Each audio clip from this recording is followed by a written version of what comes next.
ಅವರು ಏನು ನಿನ್ನೆ ಒಂದು ಹೇಳಿಕೆಯನ್ನು ಮಾಡಿದರು, ಏನು ಪ್ರಿನ್ಸೆಸ್ ರಸ್ತೆಗೆ ಯಾವುದೇ ರೀತಿಯ ಅವರ ದಾಖಲೆಗಳಲ್ಲಿ ಉಲ್ಲೇಖ ಇಲ್ಲ ಅಂತ. ಅದಕ್ಕಾಗಿ ಅವರಿಗೆ ನಮಗೆ ಏನು ಸಂಗ್ರಹಿಸಿರೋದು ಸಂಪೂರ್ಣವಾಗಿ ಏನೇನು ಮಾಹಿತಿಗಳು ಇದ್ದಾವೆ, ದಾಖಲೆಗಳಿದ್ದಾವೆ, ಇದೆಲ್ಲನೂ ಕೂಡ ಅವರು ಸಂಗ್ರಹಿಸಿ ಅವ್ರಿಗೆ ಕೊಟ್ಟಿದ್ದೀವಿ. ಅದರ ಮೂಲಕ ಅವರು ಸಹ ಏನು ಮತ್ತೊಮ್ಮೆ ಇದು ಪರಿಶೀಲನೆ ಮಾಡಿ ಎಲ್ಲ ದಾಖಲೆಗಳನ್ನು ಏನು ಕೊಟ್ಟಿದ್ದೀವಿ ಅದನ್ನ ಪರಿಗಣಿಸಿ ಅವರ ನಿಲುವಲ್ಲೂ ಸಹ ಒಂದು ಬದಲಾವಣೆ ಬರ್ಬೋದು ಅಂತ ನಾವು ಅವರಲ್ಲಿ ನಂಬಿಕೆಯನ್ನು ಇಟ್ಟಿದ್ದೀವಿ.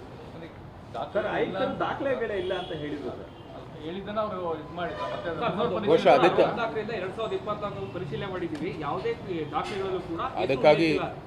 ಅದಕ್ಕಾಗಿ ನಾವೇ ಸಂಗ್ರಹಿಸಿ ಅವ್ರಿಗೆ ದಾಖಲೆಗಳು ಕೊಟ್ಟಿದ್ದೀವಿ. ಅವ್ರು ಹೇಳಿದ್ದಾರೆ ಪುನರ್ ಪರಿಶೀಲನೆ ಮಾಡ್ತಾರೆ ಅಂತ. ನಂತರ ಏನೇನು ನಾವು ದಾಖಲೆಗಳು ಕೊಟ್ಟಿದ್ದೀವಿ ಮತ್ತು ಆಧುನಿಕ ಒಂದು ಕಾಲದಲ್ಲೂ ಸಹ ಈಗ ರೈಲ್ವೆ ಡಿಪಾರ್ಟ್ಮೆಂಟ್ ಅವರ ವೆಬ್ಸೈಟ್ನಲ್ಲೇ ಏನು ನಮ್ಮ ರೈಲ್ವೆ ಮ್ಯೂಸಿಯಂ ಇದೆ ಅದರಲ್ಲೇ ಪ್ರಿನ್ಸೆಸ್ ರೋಡ್ ಅಂತ ಉಲ್ಲೇಖ ಇದೆ. ಇಲ್ಲಿ ನಮ್ಮ ಅನೇಕ ಮ್ಯಾಪ್ಗಳಿದ್ದಾವೆ, ಅಂದರೆ ಬೇರೆ ಬೇರೆ ಕಾಲದಿಂದ, ಅಂದರೆ 1909 ಏನು ಆ ದಶಕದಿಂದ ಇವತ್ತು ಆಧುನಿಕ ಏನು ಮೈಸೂರಿನ ಒಂದು ಮ್ಯಾಪ್ಗಳಲ್ಲೂ ಸಹ ಅದು ಪ್ರಿನ್ಸೆಸ್ ರೋಡ್ ಅಂತಲೇ ಗುರುತಿಸಲಾಗಿದೆ. ಈ ಎಲ್ಲನೂ ಕೂಡ ನಾವು ಪರಿಗಣಿಸಿದ ನಂತರ ನಮಗೂ ಕೂಡ ಅನಿಸುತ್ತೋ ಬಹುಶಃ ಇದೆಲ್ಲ ಇಲ್ಲ ಅವ್ರ ಜೊತೆ. ನಂತರ ಸಹ ಒಂದು ಆಧಾರ್ ಕಾರ್ಡಲ್ಲೂ ಸಹ ನಾವು ಕೇಳಿದ್ದೀವಿ, ಅದು ಪ್ರಿನ್ಸೆಸ್ ರೋಡ್ ಅಂತಾನೆ ಬರೀತಾರೆ, ಅಂದರೆ ಆ ಒಂದು ಆಧಾರ್ ಕಾರ್ಡ್ದಲ್ಲೂ ಇದೆ ಅಂತ ಪ್ರಿನ್ಸೆಸ್ ರೋಡ್ ಅಂತ. ಸೊ ಇದೆಲ್ಲನೂ ಕೂಡ ಅವ್ರಿಗೆ ಮಾಹಿತಿಯನ್ನು ಕೊಟ್ಟಿದ್ದೀವಿ, ಜೊತೆಗೆ ಐತಿಹಾಸಿಕ ದಾಖಲೆಗಳು ಕೂಡ ಅದು ಕೊಟ್ಟಿದ್ದೀವಿ.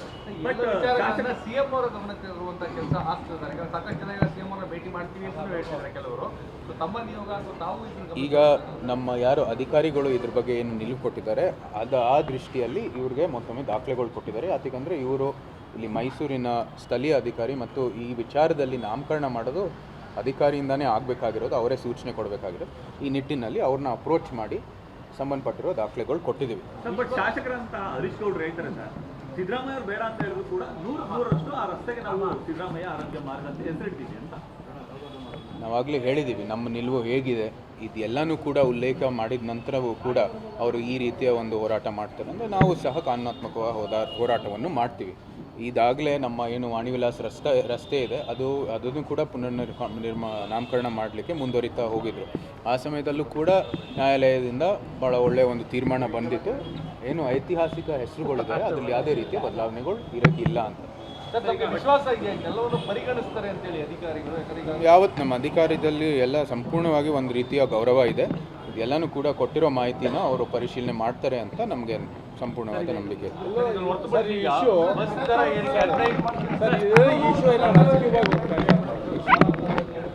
ಈ ಎಲ್ಲ ಇಶ್ಯೂಗಳು ರಾಜಕೀಯವಾಗೇ ಹೋಗೋದು, ಅದೇನು ಹೊಸದಲ್ಲ. ಮೊದಲನೆಯಿಂದನೂ ಅವರು ಏನು ಈ ಹೆಸರನ್ನು ನಾಮಕರಣ ಮಾಡೋಕ್ಕೆ ಮುಂದುವರಿತಾ ಇದ್ರು ಸಹ ಅದು ರಾಜಕೀಯ ವಿಷಯ. ಸೊ ಇದೇನು ರಾಜಕೀಯವಾಗಿ ಮುಂದುವರಿದ ಮೂಲನೇ ಇದು ರಾಜಕೀಯ ವಿಷಯ, ಮುಂದೆನೂ ಸಹ ಇದು ರಾಜಕೀಯ ವಿಷಯ. ಸಂದರ್ಭದಲ್ಲಿ ಈ ರೀತಿಯ ನಿರ್ಧಾರ ತಗೊಳ್ಳೋದು ತಪ್ಪಲ್ಲ. ಅದಾಗಲೇ ನಾವು ಮಂಡಿಸಿದ್ದೀವಿ. ಇಲ್ಲಿ ಮಹಾನಗರ ಪಾಲಿಕೆಯ ಒಂದು ಚುನಾವಣೆ ನಡೆದಿಲ್ಲ, ಜನರ ಪ್ರತಿನಿಧಿ ಶಿಫಾರಸನ್ನು ಕೊಡಬೇಕು, ನಂತರ ಆಯುಕ್ತರು ಅಥವಾ ಸೂಕ್ತ ಅಧಿಕಾರಿಗಳು ಅದನ್ನು ಅನುಷ್ಠಾನ ಮಾಡುವಂಥದ್ದು ಪದ್ಧತಿ ಪ್ರಕ್ರಿಯೆ. ಇಲ್ಲಿ ಯಾವುದೇ ರೀತಿಯ ಒಂದು ಜನರ ಪ್ರತಿನಿಧಿ ಇಲ್ಲದೆ ಇರೋ ಸಮಯದಲ್ಲಿ ಕೌನ್ಸಿಲ್ ಯಾವ ರೀತಿ ಇದು ತೀರ್ಮಾನ ಮಾಡಿದರೂ ಸಹ ಅದು ಒಂದು ಪ್ರಶ್ನೆ ಆಗಲೇ ಮಂಡಿಸಲ್ಲ. ಸರ್, ಜೊತೆಗೆ ಆರೋಪ ಬಂದಿದೆ, ಮೂಡಾದಂಥ ಒಂದು ಇಶ್ಯೂನಲ್ಲಿ ಆರೋಪ ಇದೆ, ಅಂಥವ್ರ ಹೆಸರು ಬೇಕಾ ಅಂತ. ಈ ಎಲ್ಲ ಹಗರಣಗಳು ಕೂಡ ನೀವು ಆಗಲೇ ಅನೇಕ ಏನು 6 ತಿಂಗಳಿಂದ ನಾವು ಹೋರಾಟ ಮಾಡ್ತಿರೋ ಎಲ್ಲರೂ ಗಮನಿಸಿದ್ದೀರ.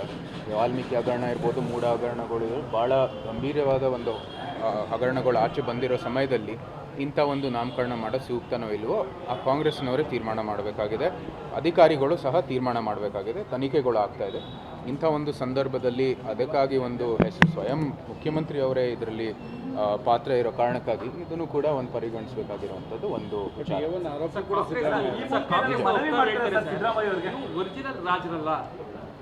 ಅದಕ್ಕೂ ಇದಕ್ಕೆ ಏನು ಸಂಬಂಧ?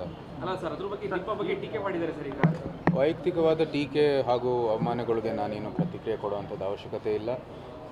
ಏನು ಆಧುನಿಕ ಭಾರತದಲ್ಲಿ ಏನು ಡೂಪ್ಲಿಕೇಟು ಒರಿಜಿನಲ್ಲು ಇಂಥದ್ದು ಏನು ಉಪಯೋಗ ಇಲ್ಲ. ನಾವು ಸಹ ಜನರ ಒಂದು ಮತದಿಂದ ಈ ಒಂದು ಪದವಿಗೆ ಬಂದಿರೋದು, ಅದಕ್ಕೆ ಗೌರವ ಕೊಡಬೇಕಾಗಿದೆ. ನಂತರವೂ ನಾವು ಜನರ ಮತದಿಂದ ಅವರ ಬೆಂಬಲದಿಂದನೇ ಈ ಒಂದು ಪದವಿಗೆ ಬರುವಂಥದ್ದು ಮುಂದೆನೂ ಸಹ. ಅದಕ್ಕಾಗಿ ಆ ಒಂದು ಪದವಿಯಿಂದ ಇಂಥ ಕೆಲಸಗಳು ಮಾಡ್ತಾರೆ.